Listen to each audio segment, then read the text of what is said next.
TikTok users spend 5 times more than Snapchat users in terms of time spent. Think about the old Warren Buffett or Charlie Munger adage, fish where the fish are. People are spending significant amounts of time on this platform. We typically cast these types of platforms aside. We're like, TikTok is for young kids. 41% of TikTok users are over the age of 35.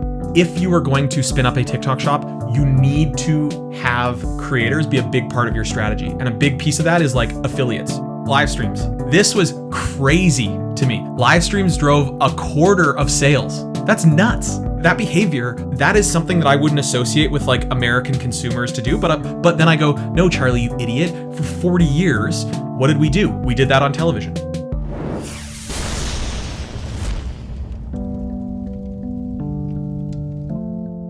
Hello and welcome to the DTC podcast. I'm here today with Charlie Grinnell, co-CEO of RightMetric. We've been doing some cool stuff with RightMetric. They're a research on demand firm, which I think is really interesting. And so we kind of had this idea, why don't we collaborate on some research? And so you sort of asked us what we thought our readers might be kind of most interested in. And we thought about TikTok shops. It was a big theme of our event that we just had here in Victoria.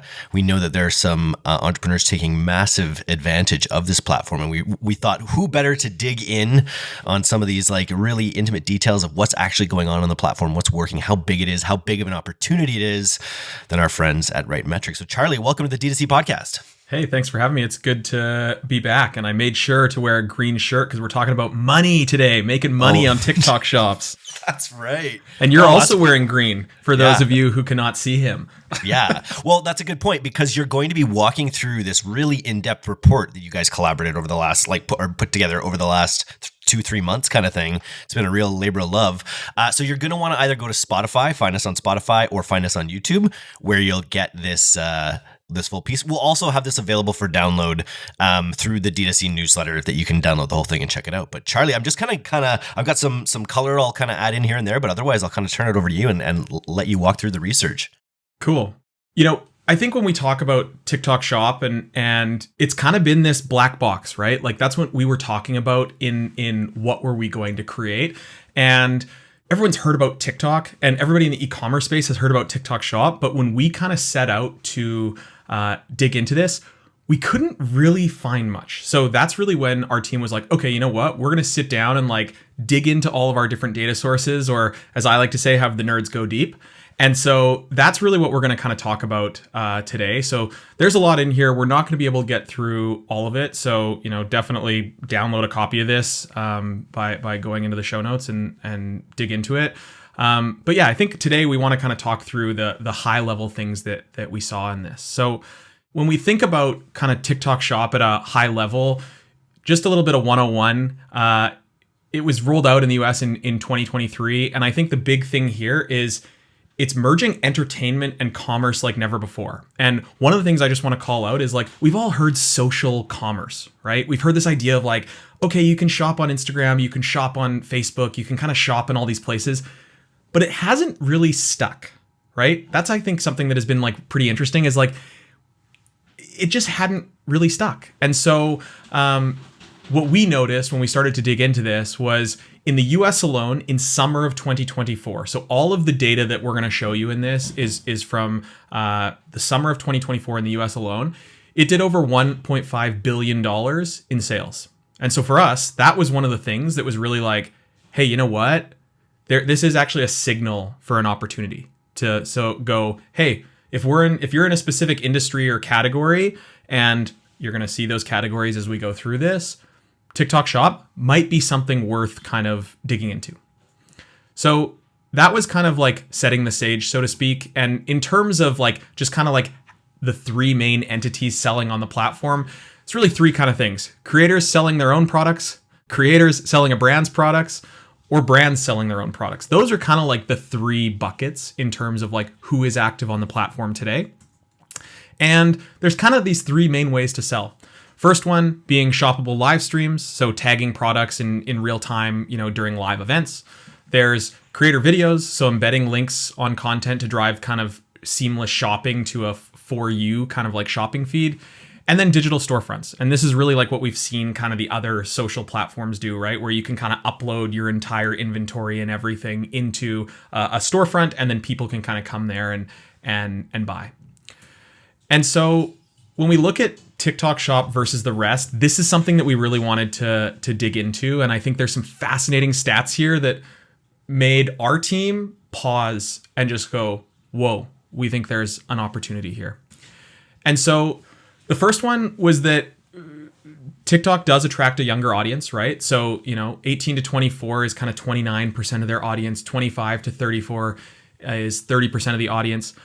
I think what was really, really fascinating, though, was when we dug into this, TikTok users spend 5 times more than Snapchat users in terms of time spent, right? And so, like, when we think about the old kind of like Warren Buffett or Charlie Munger adage, fish where the fish are, people are spending significant amounts of time on this platform. So that was kind of one big thing, was like, hey, just looking from like a time spent perspective, is that a place where we as marketers and as e-commerce folks, could we go fishing there? I think what's super interesting about it is it's that content piece, it's that entertainment piece where it's like, this is not just really competing with social networks of the past. It's competing more with TV. It's competing more with movies and like leaving the house. It really behooves advertisers to understand that as a platform, that it is first and foremost this like entertainment platform. So that's got to be the lens you think about it through how you create your content. Totally. And I think what I would just add on to that is when we think about where people spend time, right? There's 24 hours in a day. You're spending some time sleeping, you're spending some time working, you're spending time online. And that time online, what are we doing, right? Maybe we're messaging someone, WhatsApp, iMessage. Maybe we're scrolling TikTok, maybe we're scrolling Instagram. And then, okay, maybe we're watching stuff on Netflix. I think what TikTok has been able to do, to echo your point, is it's an entertainment platform that is still taking place on a phone. Now, that's not to say that Instagram or Facebook or YouTube or others haven't done this, but they've created this thing that has like pulled people into it where they spend a significant amount of time, and they've managed to start to bridge the gap between content and commerce. And that I think is fascinating. And that for whatever reason, that experience doesn't exist as purely as it is on TikTok. So I just thought that was like really, really interesting. And another thing is like, okay, we all spend a lot of time watching Netflix, right? We've seen Netflix stock like soar, and they're rolling out all this content. But when you're sitting back watching Netflix in bed on your laptop or on your TV in your living room, there isn't a way where you can like shop the outfit from your Apple TV remote, right? So I think that's the thing, is like the medium has really started to take off, and people, instead of watching a Netflix show, will scroll TikTok for 90 minutes. And be able to dig in that way. So yeah, you're bang on the money there in that they've been able to kind of bridge this gap. So one other thing that I think I just wanted to hammer home here was this kind of like old wisdom where it's like TikTok is for the young kids. 41% of TikTok users are over the age of 35. So that's, I think, another thing is like we typically cast these types of platforms aside. We're like, TikTok is for young kids. I would never do that. And I think what we're seeing here in the data is that like there actually is a growing audience of 35 plus there. And this actually reminds me of a story. And this is a bit of an aside. So, I work in research, nerdy, trying to follow like what people do and get an understanding. One day I'm over at my parents' place. And this is an example of, I think, this kind of behavior that we associate with a specific demographic. So I'm over at my parents' place, and when you're talking to someone and you're like, you can't quite remember a fact. And so you reach out your phone. You're like, I just need to Google that. That's going to bug me. So I'm talking to my mom about something, and she's like, hold on, I can't seem to remember. Let me just Google that. So she walks over to the counter, and they have an iPad sitting on their counter.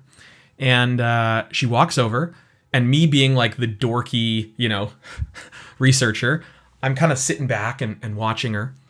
And she touches the YouTube icon on the iPad. And in my mind, she has said, I'm going to just Google this. In my mind, I'm like, there is no chance my 63-year-old mother at the time knows that YouTube is owned by Google. There's no chance. So she like touches the YouTube icon, types in her thing, hits search, sees a video, and goes to hit the video. And I go, Mom, stop. What are you doing? And she's like, well, I'm Googling. And I'm like, you're on YouTube. And she goes, Charlie, I don't want to read. I want to watch. And that was crazy to me. And this is like a few years ago, right? But I was like, that impatient behavior we would previously associate with, that's just like impatient young kids.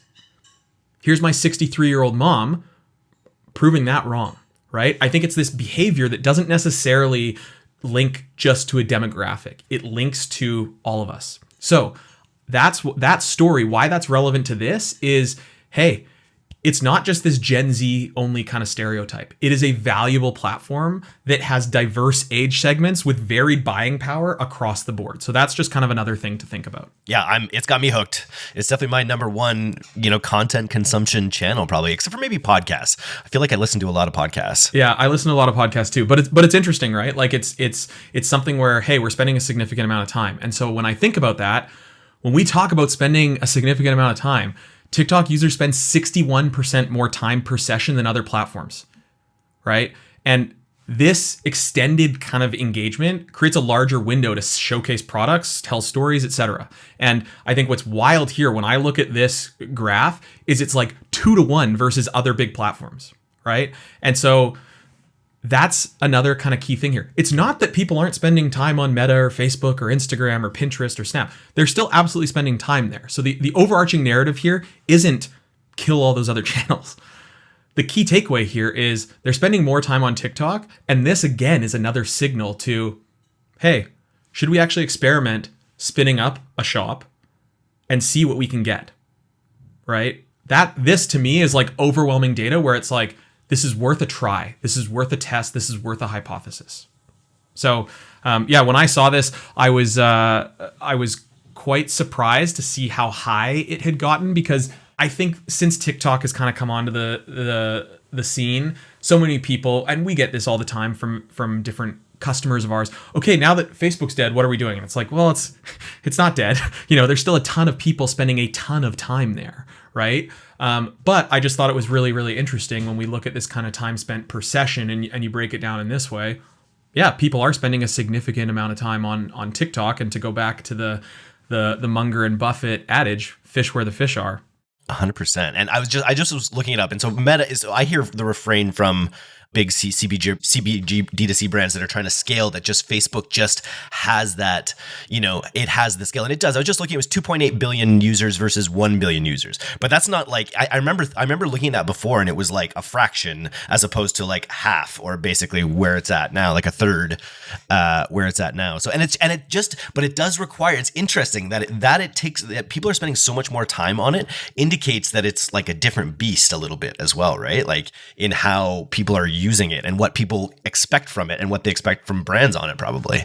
Totally. And I think like that's just the thing, right? Is, TikTok is still half the size. To echo your point, it has absolutely, it got to 1 billion quite quick, right? Like I think about when Instagram, how long it took, if we looked back at the stat, I don't have it off the top of my head, but how long it took Instagram to get to 1 billion users versus how long it took TikTok to get to 1 billion users versus, I think like we'd see it was probably quite quick. However, what are we, 8 billion on the planet? Yeah. Meta has a quarter of that. The Meta ecosystem has a quarter of that. That's kind of crazy. So it's still not nothing, right? So anybody who dismisses Facebook, like I'm just giving like giant eye roll of the century. Like, of course, there's still people there. It is definitely harder to market there, but like they're spending time there, whether we want to admit it or not, they are.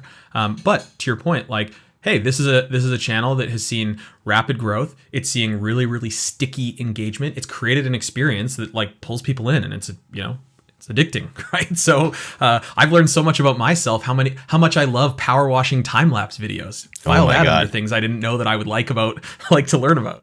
I just love that the persistent meme across almost every like comment page is like, I build my FYP brick by brick, because it's like the more random of a video you get, you're like, you feel this like pride that like, okay, I've spent, like if you fire up a new TikTok account, it's like being on Reels, right? But you're like, I've been on this for 2 years, and this is where we're at. This is where my algorithm's at. Yeah. I mean, I think what's interesting is the preciousness that people have around that. However, what I would also say that I've always found so fascinating about TikTok is how great of an experience it can create with such limited user input.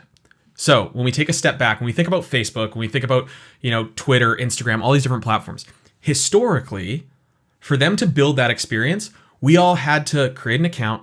Then we had to, I'm friends with Eric. I like the Vancouver Canucks. I like the, Seattle Seahawks. I like cats. I went to high school with this person. We all hammered our information into that thing for years, right? And then from there, it was like, okay, that's how they're creating this experience.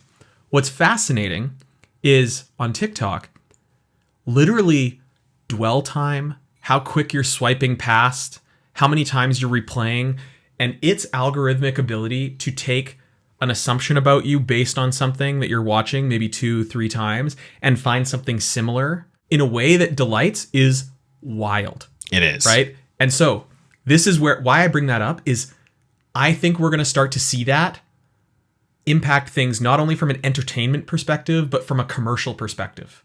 So much like, I didn't go out looking for power washing time-lapse videos, right? It found me. I think there's an ability, why I'm bullish on this is I think there's an ability for products to find audiences there and actually drive conversion in that way, as opposed to just entertainment.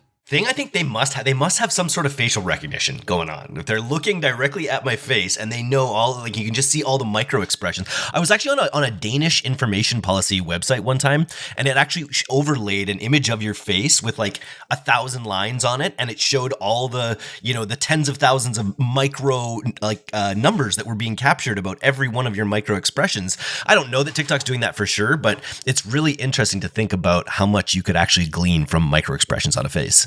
I agree. I mean, I wonder where my brain just immediately goes with Apple and they're like, iPhone, that's privacy, and the locking Apple logo. I'm like, would Apple even allow that? Or I'm like, is TikTok doing something? Do they have some other proprietary signal? Who knows? We could go on and on and on.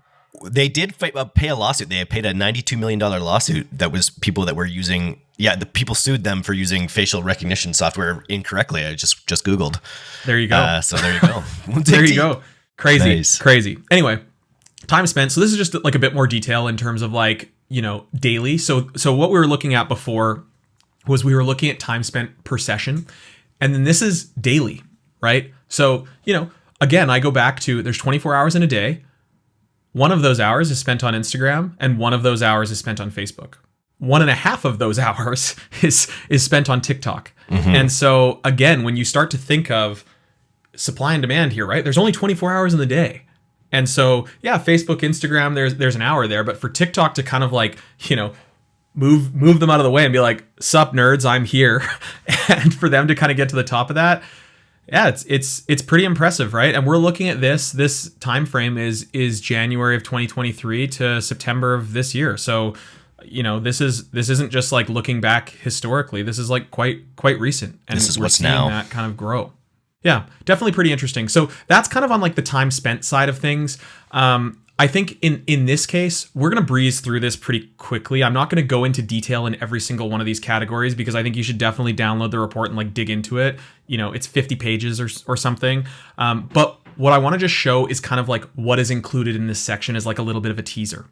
So what we wanted to do is we wanted to dig into revenue by category as it pertains to TikTok Shop. So in this case, we kind of looked at all the different categories. The kind of TLDR here is this is looking at US data only, 1.5 billion in sales in summer of 2025. And the top 5 categories contributed 58%. And so of those kind of top 5 categories, number 1 was beauty and personal care. Number 2 was women's wear and underwear. So I guess people like shopping on TikTok for their undies. That's cool. Number 3 was kind of health products. Number 4 was sports and fitness. And number 5 was phone and electronics. Now, that's not to say that there aren't all of these kind of other categories. But the kind of key takeaway here is if you're in any of these top 5 categories, test this. Yeah. Experiment with this. Yeah. There are shops driving serious dollars here. That's why we're wearing our green shirts today. There's money being made in these categories, in these platforms. So that was kind of one of the big key takeaways here. In terms of sales kind of by channel here, creators drove a ton of them. So that's kind of the name of the game here is if you are going to spin up a TikTok shop, you need to have creators be a big part of your strategy. And a big piece of that is affiliates, right? And so I think the thing is if you're saying, hey, you know what? We're just going to try and spin up a TikTok shop. and that's it. Just like put your product catalog up there and, put all your product display images and kind of like hands off. That's you're doomed. So when we say test this, what we're saying is, number one, create a shop, but number two, have a strategy to leverage creators specifically with, affiliate links as part of your rollout strategy, right? And so I think what was also interesting is D2C brands accounted for just 7% of the kind of revenue. So focus on creators there. So when we were able to see in the data, those sales, is it from a brand specifically, or is it through a creator to a brand? And through a creator to a brand, like only brands specifically who didn't work with creators saw 7% of sales. Everything else was creator focused, right? So I think that is another signal to us to go, hey, there is a need here for you to partner with creators and work with affiliates. I'm just, does the creator that host the shop itself, or does the creator just direct to the brand's page? How does the affiliate actually work? Yeah, it's a good question. And I think that it probably depends, right? Like, I think it would depend on a specific brand. We've seen examples of it going both ways, right? So, and it depends on the product that's being sold, right? So some creators are slanging their own brand and their own product, so they have their own shop. Whereas some, the affiliate kind of piece would be, hey, we're brand, I don't know, let's pick a random brand here, Lululemon. Let's say Lululemon has a TikTok shop. I don't know if they do. I just pulled a random brand, but like Lululemon has a TikTok shop set up. Is there a way that they're working with creators that are, instead of saying, hey, click my affiliate link and come off to like my website? No, we'd rather have you be on the platform, create content on the platform, have the link be to our product on the platform. And I've talked about it on this podcast a few times, but Tabs Chocolate grew a lot using TikTok affiliates, but as more like Mary Kay like partners in a way where the affiliate would actually spin up their own version like of like the Tabs Chocolate store, Seattle or whatever, and would then create content. And they had like dozens of these alt accounts that all had their own TikTok shops, which I thought was pretty interesting. Super interesting strategy. And if you can govern that and it works, like, test it. 100%. It was the TikTok shops was such a big topic of discussion at this event that we did with C-Suite, because we had Brock Memosa there, who's grown that company Frost Buddy to like 30 million plus, and he's doing huge volume on TikTok shops. And he was fascinated because one of the other guys there is doing a lot on TikTok shops, but specifically on the lives. I think you talked about like the way people are actually driving it. I think if you're out there and you're thinking about how to do this, go look at Frost Buddy. Like literally, Brock just talks about why he built the product again and again and again in different settings, and it's just like it's such a simple platform in a lot of ways because of how good the algorithm is. And so it really comes down to like just be willing to create content, tell your brand story over and over again, and try some lives. I think that's another. He was talking with this underwear brand that's on that came to the event that just does these lives where it's just sort of like QVR, where you're selling your product, talking about it, shooting the shit, and how important that has been to growth as well. So I just think don't overcomplicate it. I completely agree with all that. We're going to talk about live streams a little later on. We have kind of some more stuff on that.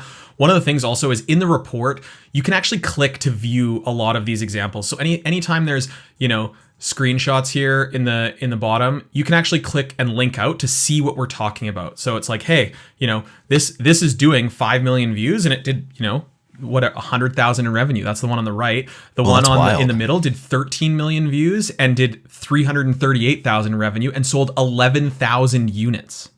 That's super cool.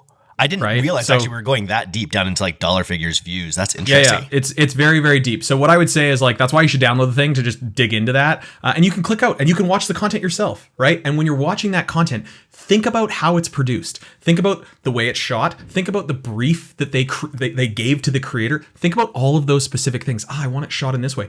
Or literally cherry pick some of these examples and be like, hey, here's an example of what great looks like. And, totally go from there. So yeah. Get into the details with this. I think you should also bring up your point that we talked about in the pre-interview, I think here, where we're talking about the affiliate programs. Talk about Lululemon and their approach to creators in general right now. Yeah, I mean, I think it's really interesting when a brand like Lululemon, I think they've taken a really savvy and sophisticated approach to working with influencers and creators, right? So previously, a lot of influencer creator marketing functions have been like, oh, we're doing this to like grow awareness, right? We're trying to reach a specific audience because we have our existing audience and we're doing that. But like, this is a way for us to tap into a new audience through creators in that way. Lululemon treats creators and influencer marketing as a revenue generating area of their business, which is fascinating. So basically, like, they strictly approach things from a conversion perspective. So it's not like, hey, we just think this influencer is cool, we're going to toss them a bunch of cash, we're going to do a campaign with them, and we're going to do that to like drive awareness and eyeballs and brand alignment. They're going, no, we want to partner with people because like we actually think that this person has influence. And I pause there after influence. What does influence mean? We can get them to get someone to do something, right? What a concept, right? So do they actually have influence, and can they push someone to go, hey, yeah, you follow me, and now you're actually going to click through and I'm going to influence you to buy something. And so I just think that's a really interesting approach from a huge brand that I mean, Lulu's does such a great job. But I just thought it was so interesting how they're like, no, like creator marketing and influencer marketing here is like a revenue generating thing for us. We don't pay for post. It's just alignment. They have they're such a big dog in the space. They've kind of flipped the model on its head a little bit. Like, you come to us if it's a good fit, and it aligns, then we'll both make money on it. Exactly. And what the classic Munger, like show me the incentive and I'll show you the behavior, right? So I think it's actually a really good job of like, they've built the infrastructure from a, onboarding, payment, attribution, all of those different things to be like, hey, we're going to do this together. We're going to build a long-term partnership and we're both going to benefit. And not in just like hey, you're going to say you got featured in the latest thing. It's like, no, we want to cut you a check. Like, and we literally want to cut you a check. $340K, it could be a pretty hefty check. Exactly. I don't know what the percentages are, but I like that. Yeah, that's cool. So yeah, it's an interesting approach. So I think this sort of thing makes a ton of sense. So this is speaking about live streams. So, this was crazy to me. So live streams drove a quarter of sales. That's nuts. It does not represent a quarter of my time on the app. I'll tell you that. I'm swiping through lives as quick as I can get off them. Right. I think what was fascinating here is, right now this doesn't exist on Facebook and Instagram. And I think like what you were saying a little earlier about like live stream, this is an old behavior. Yeah. Like, this is something our grandparents used to do. Like, our grandmother fully used to sit there and watch TV, Reader's Digest, and was like, oh, and then fill out the thing, probably put a check in the mail, off it goes. And so this idea of live stream shopping, when I first heard this and the team was like, yeah, live stream shopping, I was like, really? Like, actually? And then you see the numbers and you're like, holy shit, actually. Like, keep in mind, all of these numbers, again, is just US in the summer. Yeah. Right? For this year. This year. Again, we're talking $313 million in sales this summer in the US. That behavior, I just go, that is something that I wouldn't associate with like American consumers to do. But then I go, no, Charlie, you idiot. For 40 years, what did we do? We did that on television. And we've been saying it's happening massively in China. We've been saying for years it's going to be happening here. It is already happening here. What's interesting to me is there's no way that 30% of people's time on the app is spent in live stream. So that tells me that that's, again, punching above its weight in terms of like purchases, right? It's a really great vehicle for purchases. If it's totally. And it's probably right. Like, those are the people that are watching live streams. So I think about the insight that jumps out to me is, if you are running a TikTok account, and if you are running live streams on those TikTok account, if that's part of your strategy today, but you're not selling a product, hey, it seems to me that people on live streams are willing to buy. They're willing to open their wallet. So why not try it? So I just thought that was crazy. Now that's not to say that digital storefront, as we can see in this visual, still is a decent chunk, almost 20%. And over half is like shoppable video, like regular kind of feed scrolling. So, but I was just like, that's crazy to me that live stream was that big. So yeah, we link out to a couple examples here in the deck. Nice. Like TikTok's first $1 million shopping live stream. That's wild. Yeah. So you can click out and watch, see what that was like.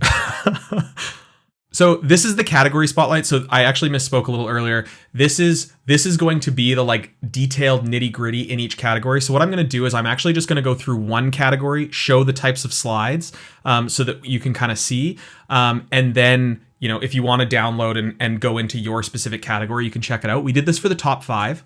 So the first thing here is just kind of like high level. What was the revenue, percentage of total revenue, kind of number of shops that exist in the space, the revenue growth rate, and then the average revenue per shop. And then it's kind of like products and stores. And so we actually give examples here. So if you're in this space, like let's say you're in beauty and personal care and you're thinking about, okay, I want to spin one of these up. I'm listening to Charlie and Eric talk about all this stuff. You're slowly convincing me, but like, what does it actually look like? Go to some of these stores.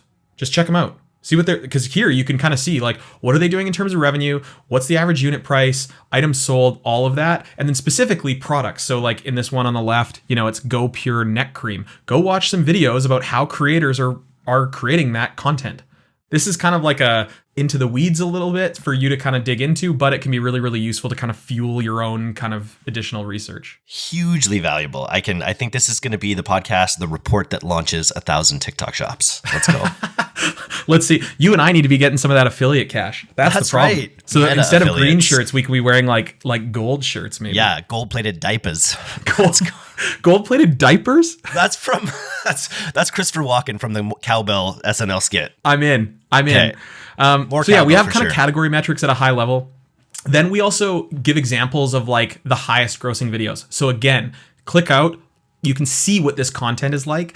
And then we also kind of have what we call these production elements. So this is something that we do in a lot of our content analysis at RightMetric is it's one thing to be like, here are the top videos, like here's what performed. But what our team does is they go through and they go, okay, of the top performing videos, what are the production elements that they have in common? Now, when we say production elements, what we mean by that is how is this video shot and edited and storyboarded and produced? So is it a selfie with a phone? Is it shot more high quality? Is it quick cuts? Is it one take? Is it multicam?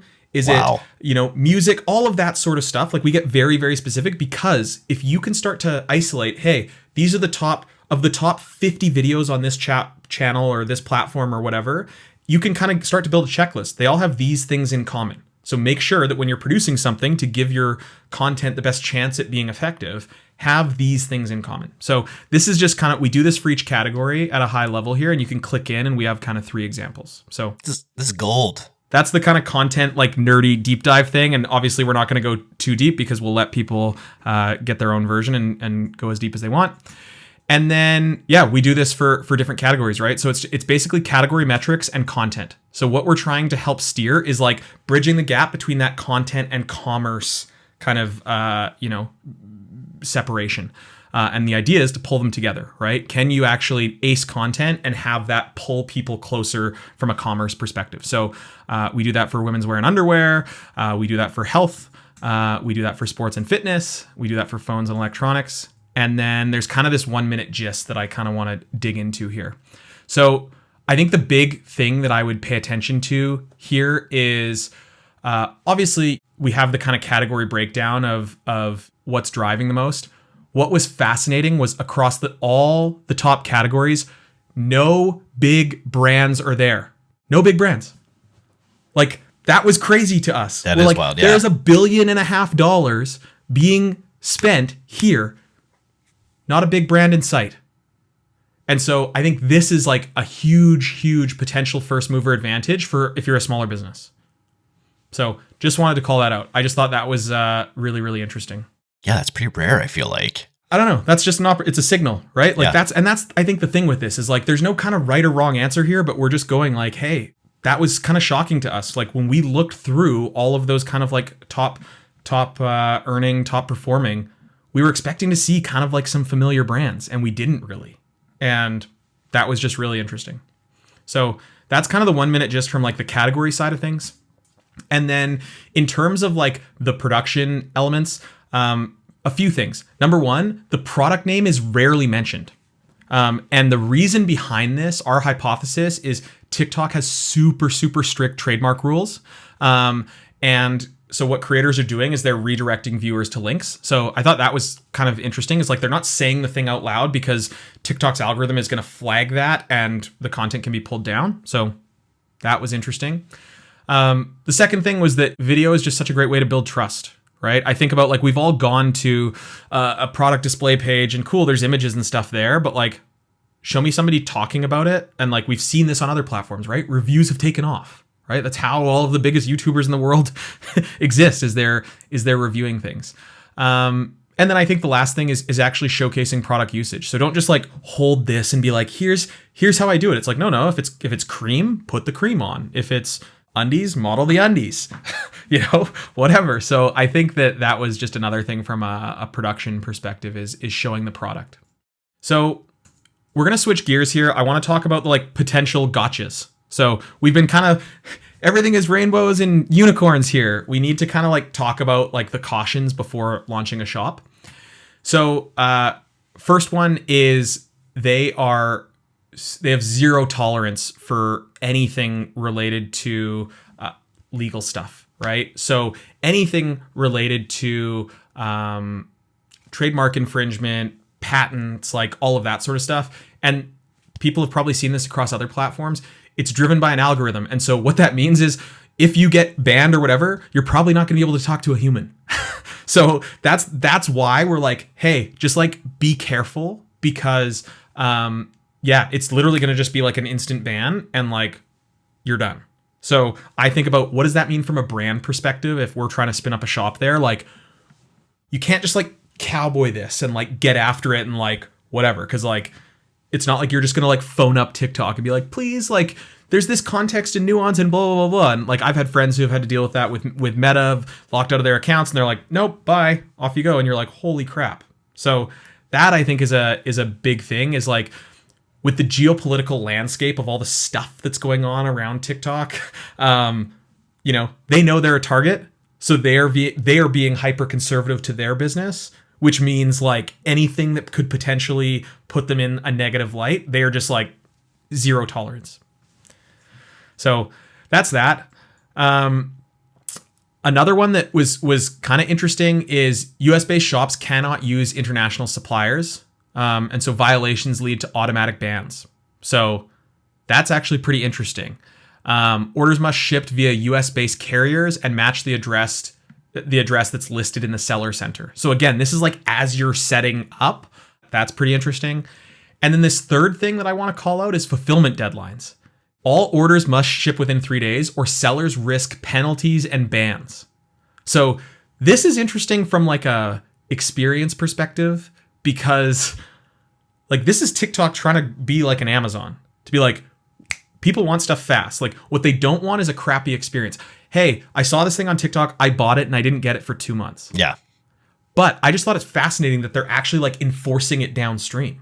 Because for them, they might go, hey, we'll take the revenue, right? Like TikTok is going to take a slice of that TikTok shop. You're, as an e-commerce business, you're going to get that revenue. But they're like, no. What we don't want is someone to have a bad taste in their mouth from purchasing from our platform. So if you want to sell on our platform, you have to comply. And I just think that is like, that's really interesting, them taking a page out of Amazon's book. I love to hear it. I hate to bring this up again, but I only bought one thing from TikTok, and it was a pair of weights that were delivered to me, and they were baby rattles. So it was they're literally like little like baby rattles that were in the shape of weights. That it was like, send me nothing. Like, don't just troll me with these rattles. So I'm glad they've locked it down a bit. I was what like, is this? A weight 2 years for ago. ants? Yeah, exactly. Yeah. I use them all the time, though. That's why I'm so ripped. It's great. That's crazy. I mean, we can see. See. Okay. I kind of talked about this before, but like, just avoid trademarks. Don't use logos. Don't use names, images of competitors, brand. Like, don't do any of that stuff. That is literally just asking to get absolutely clapped by the algorithm. So that was like a really interesting one. And then also be vague. So successful creators, they're kind of describing products more generically. They're saying like, this product is life-changing, and they're not also making these claims to be like, this is the number one blah blah blah blah blah. They're just saying like, hey, this is kind of been my experience. And it seems to be that TikTok is kind of promoting this kind of like brand free content. And so like this idea of being vague, which from like a sales perspective, I think some people are like, no, like buy now. But it's like, it's almost like dating, right? Like where it's like, hey, if you just create a great piece of content, it doesn't even necessarily specifically have to be like, and here, buy now. Like it's Wayne's World with Mike Myers standing there with like Doritos and like Pepsi and all that. This idea of using it from like a review perspective, but then bridging the gap to commerce is very, very powerful. So I like that. That was just kind of like another potential gotcha there that we wanted to kind of highlight here. And obviously there's more detail in these slides that you can dig into to get specific. But I think like the overarching narrative is like proceed with caution. Yeah, but proceed. Or get your lunch eaten just because there's so much opportunity here. Totally. So yeah, we're getting close to wrap up here. So kind of key takeaways, like what's the TLDR of this? First and foremost is if you're in one of these top 5 categories, there's a huge amount of cabbage money generated here. Like if you were in one of these categories and you're not thinking about this, you should. I'm not going to tell you what to do, but you should at least think about it. The second thing is if you're going to launch, work with creators and specifically work with affiliate creators. It's 75% of the revenue. An affiliate strategy is essential. The third thing is live streams matter. A quarter of the revenue was coming from live streams, right? We've been exhibiting this behavior for the last 50 years. We did it while watching TV. It's the same thing. It's just happening on this device. So those are kind of the 3 first kind of big key takeaways. And then the kind of remaining ones, TikTok isn't just for the kids. 41% of TikTok users are over the age of 35, right? And so like brands can kind of target all age groups. And they are spending, the TikTok audience is spending an ungodly amount of time on the platform. They are spending so much time. Fish where the fish are. I cannot say it enough. This is just a platform that is really, really interesting. And it's still early days, right? Like they're still only rolling it out in certain areas. So if you happen to be in one of those areas, there's a ton of potential for you to have a quick win here.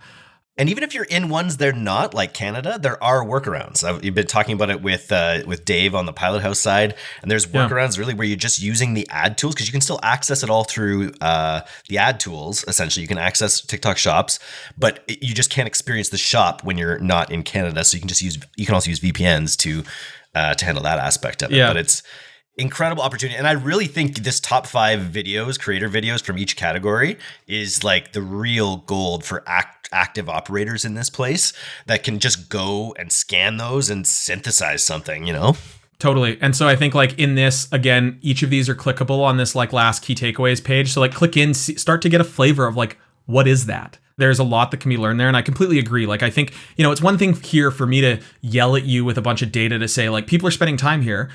I mean, I hope that now after showing you this, you're like, okay, we can agree that the sky is blue and that like people are spending time there. I think to your point, where the rubber meets the road is how am I going to activate this as a marketer?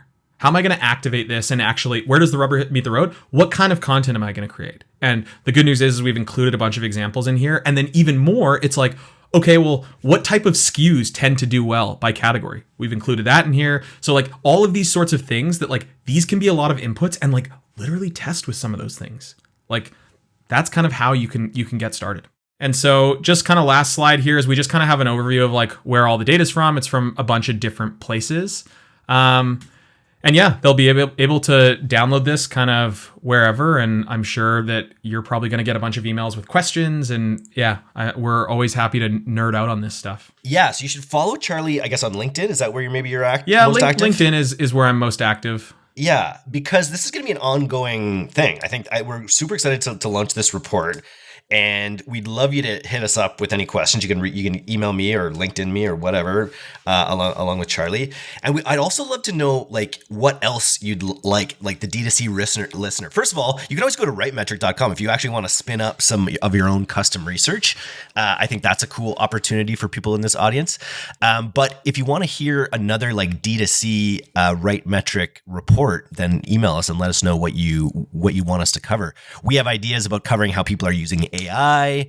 I forget what's maybe TV is always interesting. The sky's the limit on what you guys can dig up, though, I guess. Eh? Yeah, there's a whole bunch, and I think that's the thing, right? Is like I always use the analogy of like, okay, we're a restaurant and we have this pantry full of ingredients with all this data, And then it's like, okay, well, what is interesting for the audience? So yeah, if you're listening to this and you have an idea where you're like, oh, I would love it if you could dig into this. This is something that we're going to be doing on an ongoing basis, where it's like, hey, we go deep in something, we record a pod about it, we'll send, you can download the kind of full thing. So yeah, I think we're always keen. TikTok Shop was obviously one that I think was low-hanging fruit, top of mind, but yeah, we're always looking to dig into things. So hopefully the crew likes it. Cool, man. Well, thanks for coming on today, and we'll catch up again soon. Sounds good. Thanks for the time.